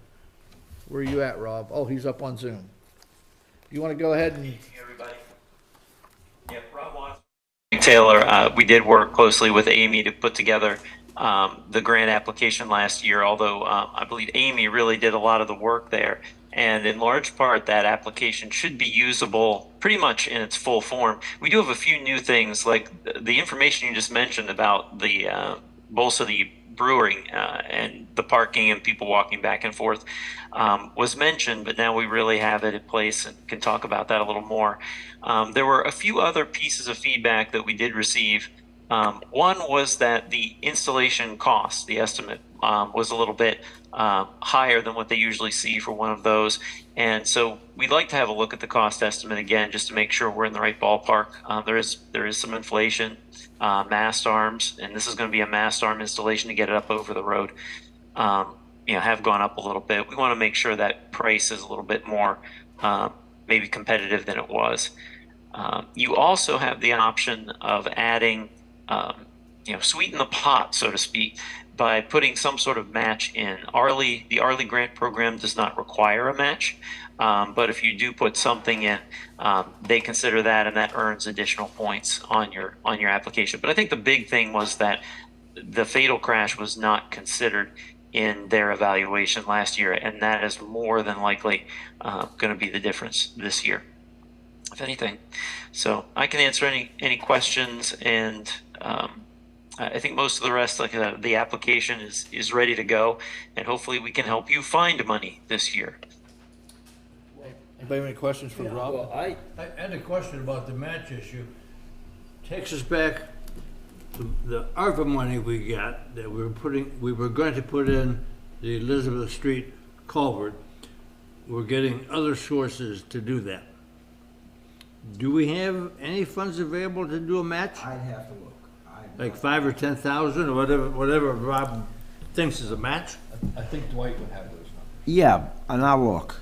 I will look. I just can't sit here and tell you because I'm not that familiar with it. Other sources to do that culvert replacement, aren't we? Yeah, I don't know.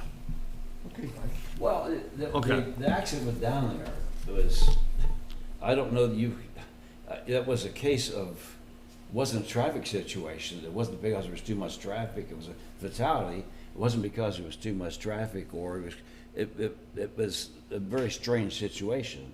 The person was crossing the road in the middle of the night with very little reflection and head down and basically ran into a truck himself. So, but my other question is, when Bowl City come on, didn't we have a stipulation in 6 months that they would do a traffic review and then a year down to a traffic review?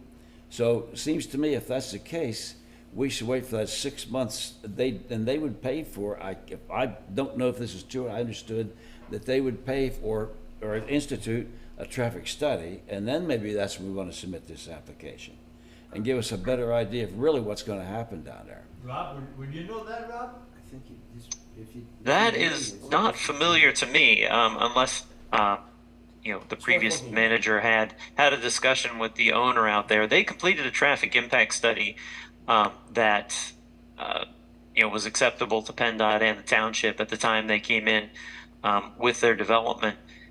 I seem to recall them needing to look at their parking situation maybe more than anything. That was the one place we had some concerns. I think they were going to park in the field across the way. They were talking about bringing in food trucks, and that would be kind of how they would, they wouldn't have a restaurant in the facility, but they would maybe have food trucks every once in a while. The dynamics of that are maybe a little unpredictable. We weren't quite sure what to expect with something like that. Let's check on that. I seem to talking with Okay. Amy that they, in 6 months, they were going to do a traffic study or institute one. Maybe I'm confusing the two, but they're already doing the parking. They're already parking where they need to park, and they're bringing food trucks in. But I thought that in 6 months or so, they were going to institute, or we're going to institute a traffic study, and then we'll have some more ammunition as to what we want to do as far as a crosswalk down there. Well, if we agreed to something like that, I would think that Mark or Todd would. We should be able to find that. Mark and Todd should have. So if that's the case, I'd like to wait a few months until we get that information, rather than do a knee-jerk reaction and say, let's just do a study now, or let's just apply now, because information hasn't changed too much from the last time we submitted it. So if that's the case, that's my suggestion. It might be better luck if we do a traffic study in 6 months, and I think they agreed to it. I could be wrong, I don't know. Rob, what was the value of the proposal that was rejected? 300 plus thousand? 276,000. 276,000. 276? Yeah. Okay.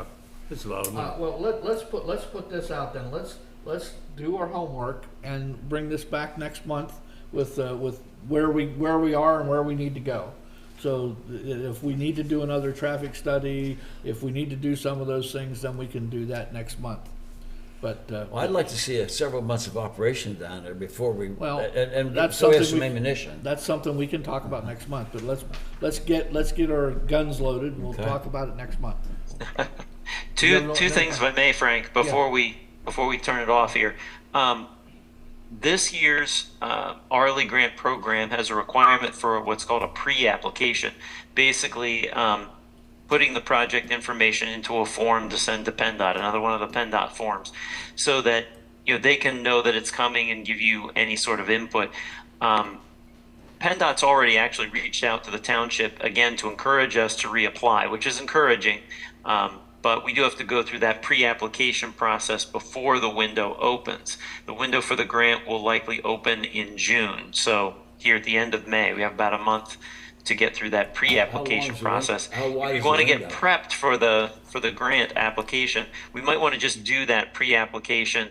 It's basically one page of background information that we pretty much already have. So I would say let's do that. How long is the window? Peter?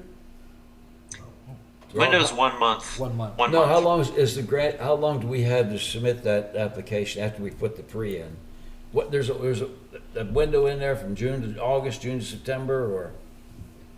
It's 1 month. It usually opens at the beginning of June and ends at the end of June. Yeah, 1 month, okay. And this is very Yeah, that's the window Yeah, for they the are very grant. competitive. We can complete the The sooner you do pre-application it- process anytime How often between those now and grants then. become available? Once a year. Once a year? Arley or Yeah. once a year. Most of the grant programs are once a year, whether it be multimodal or Green Light Go. No, okay. Well, I that's- recommend that you do that, Yeah. and then let's get a feel from PennDOT if they look like they're gonna support it. I think we should do it. I don't think we should wait. I mean, if you Let's can always do we it the can look- following year. Sure, but let's get the pre one going in, and then we'll look at the traffic study Sure. situation and some of these other things, and Sure. and see what PennDOT gives us that they would want us to put on the application. And you said they give us feedback on that pre-app, right, Rob? They will if they have concerns. We kind of already went through that process last year. There was no pre-application last year.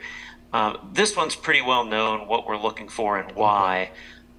Pretty confident we won't receive any sort of negative feedback. It'll just kind of be a heads up to them that this one is coming in again. Okay. And that we're on board with trying for the Arley again this year. Did you have something you've been looking like you wanted No, to say something? there were 3 ambulances down there last I Friday. was gonna say, we've already had more accidents down there. I don't know the details, but there were. Well, that accident had nothing to do with the. Okay, Well, No, whatever. I don't know, I'm just saying. Yeah, but it was the other side of the street. Well, it still has, it's in the area. Okay, anybody have any other things they wanna talk about? You had, I was gonna make a comment because I walk around there. could you come up to the microphone? You need to sit over here closer to the microphone. I walk around that area frequently, and the amount of cars is unbelievable. We're talking maybe 100 cars sometimes. It's just, and then it's making the whole area a mess. But You're talking about the bar or restaurant? Is that what you mean? the rest, the bar, and they don't even have food. I mean, people love it. They just love it, and it's a new model, so it's going to be a big problem, I think, unless you move quickly. I don't think you should wait at all. It's already a problem.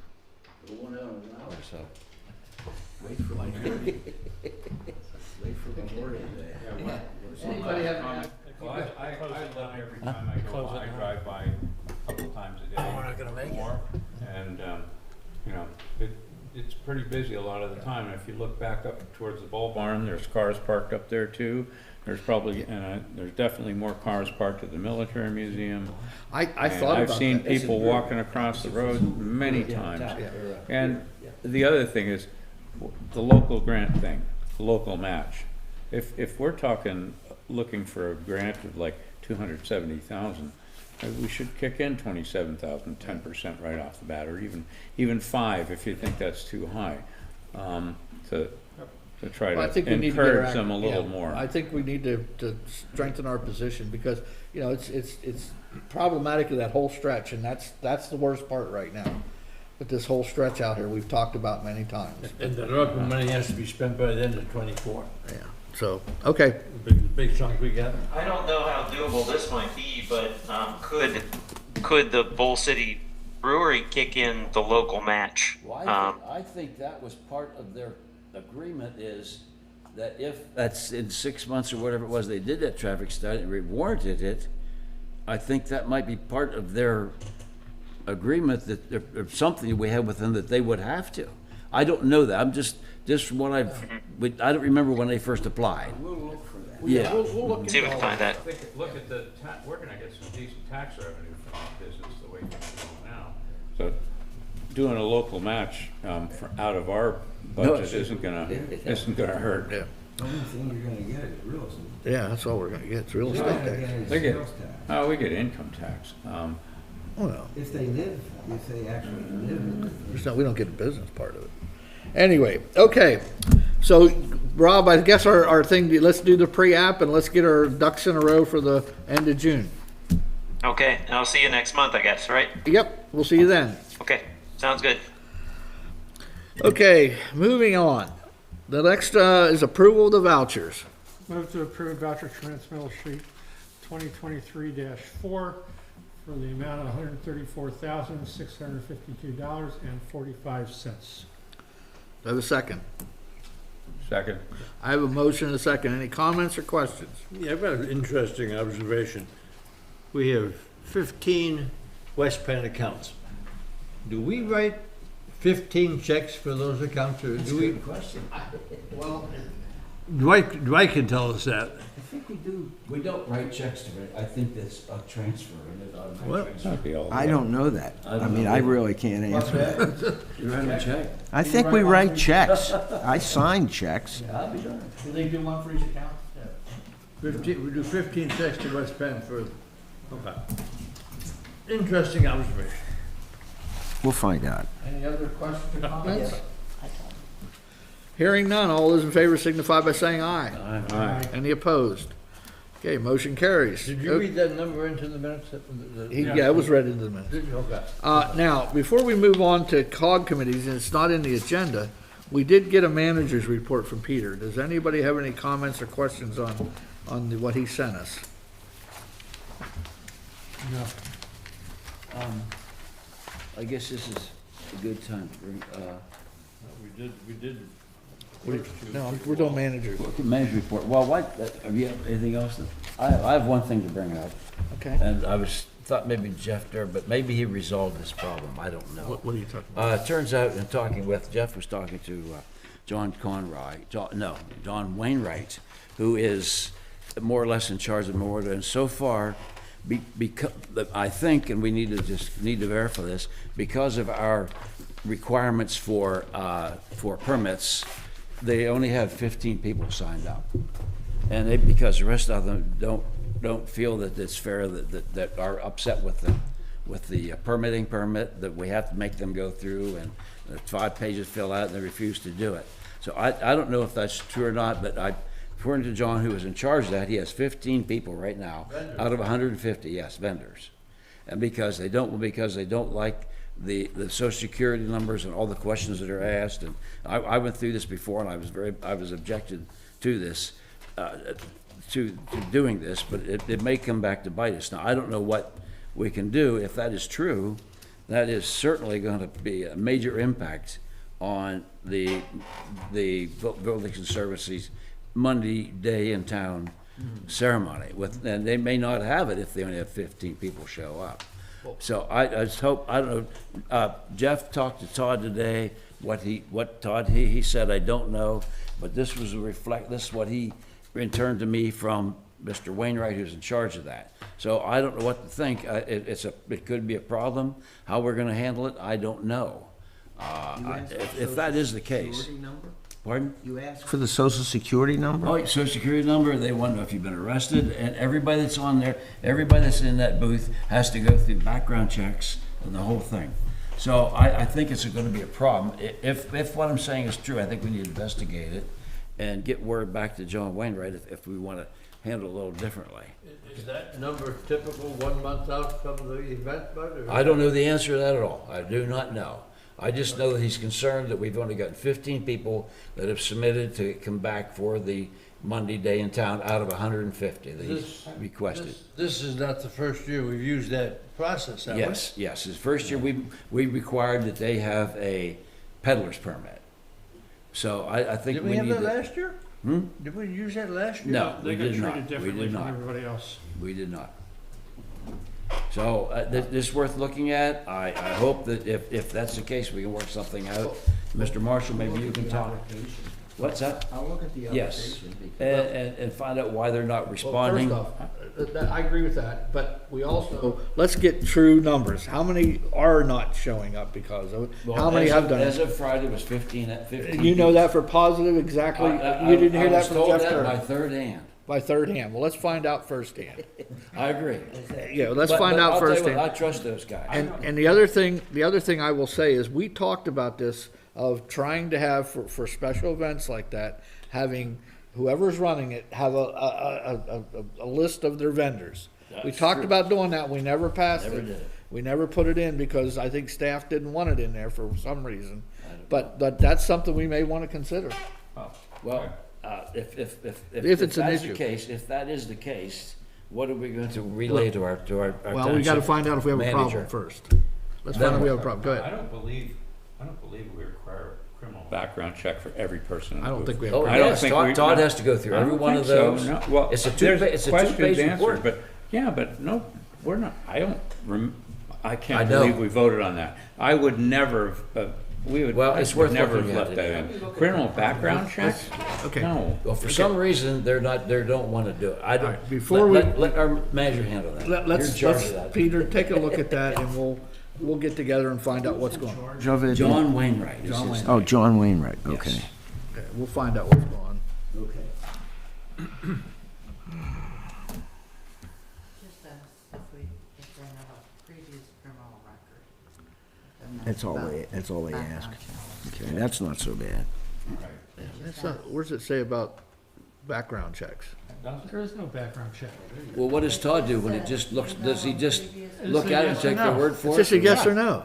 It's just a yes or no, yeah, well, what else are you And gonna what do? if he say yes? Well, then it says, if yes, list your offenses and penalties. I'd take out the social security. Well, People object. find out if my information is correct. I will. And I don't think Todd's requiring them to put social security numbers. It could very well be, but for some reason, if, in fact, only 15 have responded out of 150, something's wrong. I'll check. I'm pretty sure we don't want that. All right, so we're gonna check into that. So let's move on to COG committee reports. Okay, first one's executive committee, and big thing we decided there was to cancel last month's general forum, so that's pretty much what we talked about at that. We had an executive session. We had an executive session on some other issues that was brought up that we finished, and a lot of it had to do with the CIP and some other things, but we got that taken care of. Facilities committee, we met in conjunction with the finance, and I was gonna let Bud talk about that unless he doesn't want to, because he was there that day. Well, there's not much to talk about, nothing happened. Yeah, that's pretty We have much. a meeting this coming Thursday, and it's another one of those gab sessions. We'll go over this CIP again, refine it, and I will relay what we have said tonight. Okay. And there's a lot of theoretical things and a lot of deep thinkers, but we don't come up with any answers. The next- One thing that I will say that I brought up, and that it kind of disappointed me, we don't know in the COGS, in a COG wide, what we pay for janitorial service or maintenance of our buildings. We don't know that. So, but I think we should at least know that, so we can act on it and find out. Everybody is going their own different directions, and I've questioned that, and I got a polite little answer, basically, well, we're too busy to worry about that right now. From Mr. Nordberg. So I think we need to find out where our operating costs are. Overall, we don't know that. A good example, the library's $200,000 a year, and the COG building's 15,000 a year, or I don't know. So I think that needs to be found out. Well, that is something Yes. that is on the facilities committee agenda. Well, they're too every busy to ti- do it. But every time we try to work on it, something else comes up, so. Yeah. It is being planned to be looked at this year. Okay, good. That's all I have to say. Okay, State College Area Connector Pell Study, I've heard nothing since the last meeting. As far as I know, they took all the public comments and letters that they got, and they're finalizing it. It's supposed to be done by June, I think it is, to go back to. Threw them away. Yeah, probably. As far as the MPO goes, we did meet in last month, and basically we had an update on the connector. We did the unified program plan and approved the amendments to that. We did a bunch of, we call it administrative stuff. We moved a bunch of monies around on the tip. And what happens there is when you have a project that you have money allocated for and it's not going to get either started or finished in the tip period, you better take that money and put it somewhere else or you lose it. So we were moving some of that around for projects that weren't going to be let or done, and we take some of that money and put it on projects that are going to get done. So that's a lot of what we did, and then we talked about our strategic plan. So that's pretty much what we talked about at that. So that's all I have. So next, Parks Capital. Parks Capital did not meet again, and probably needs to disappear. Okay. Parks Governance. Parks Governance Committee, unfortunately, I missed that meeting, couldn't get online. Slept in a little bit. But I'll let you know that the agenda was the same agenda as we had the previous month. And there's basically two items on it. What do people think the governance should look like? And should we hire a consultant or a facilitator? And I think given the slow progress, I know the answer to the second one. Sounds good. Parks Authority has met, approved some changes. One notable item is that the cost on the electrical service came in a little bit over estimates. That's something over $100,000. 115 in fact. However, they managed to find about $100,000 in savings, so it's not as bad as it could have been. Get that park. Let's get that park built. You done? Yep. Okay, public safety. Nigel. As usual, last month we met the day after this meeting, and but the only thing on the agenda was updates from the public safety, from Code's office, fire safety, and emergency management. And just if you want details, be in the minutes we approve tomorrow. Human resources. We just met last week for this month, and this is our big meeting of the year. That was our big meeting of the year where we get a wish list of items, usually regarding staffing, before it gets to Finance Committee. We've been doing that for some time now, and we offered comments on those. And so there's a few requests from mostly from Parks, but a couple of others as well. And they'll be in Finance Committee soon enough, and with our comments included. And that's it. Hey, Lucy. Yeah, this was a joint meeting of the Lucy Committee with Center Region Planning Commission. Two main items: the update on the red cap, three numbers. Developable land is 3,320 acres. Residential capacity is 10,746 units, and non-residential capacity is 18,500,000 square feet. The other item we talked about was the assessment of the new comprehensive plan, looking at the themes, and it looks like it could be an interesting way to do a comprehensive plan. So had a good meeting. Had about 12 of us on, so. Lucy met, but I was in Hershey. Reminds me, last week, Frank and Pete and I talked about the contract on the solar power.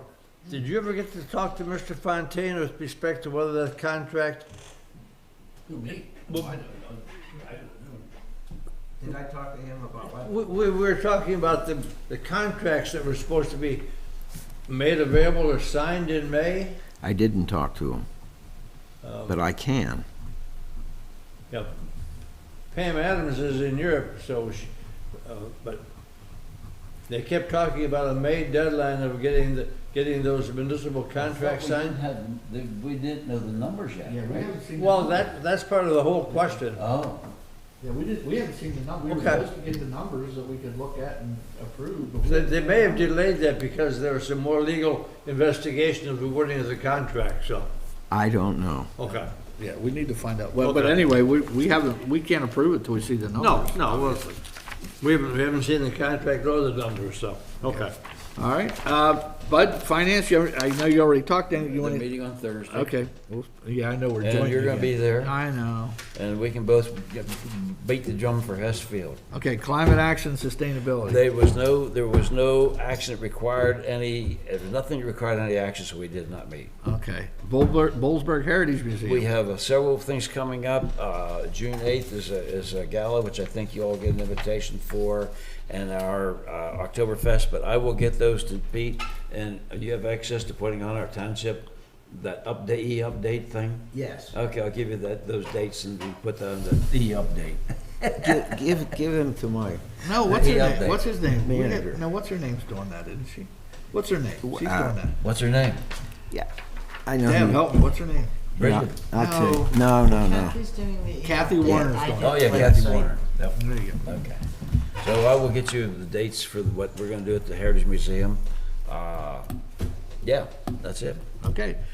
Anybody else have anything for the good of the order? You're too late. Motion to adjourn, sir. Okay, I have a motion. All those in favor, get up and walk out. We're done.